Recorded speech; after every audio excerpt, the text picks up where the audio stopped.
Hi అండి. ఇవాళ చైత్ర పూర్ణిమ కదా! అయితే హనుమంతుడు విజయం సాధించిన రోజుగా ఇవాళ చాలా బాగా జరుపుకుంటారు.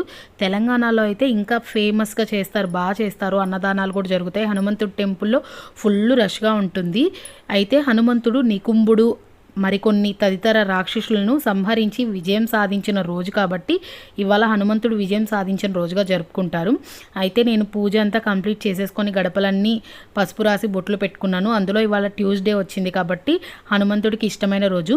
మామూలుగా అయితే హనుమంతుడు వైశాఖ శుద్ధ బహుళ దశమి రోజు శనివారం ఆయన తిథిగా జరుపుకుంటారు. ఆ రోజు ఆయన జన్మించాడు అని చెప్పి. ఆంధ్రాలో ఎక్కువగా అయితే మేలో ఒక హనుమాన్ జయంతి వస్తుంది కదా, అది జరుపుకుంటారు.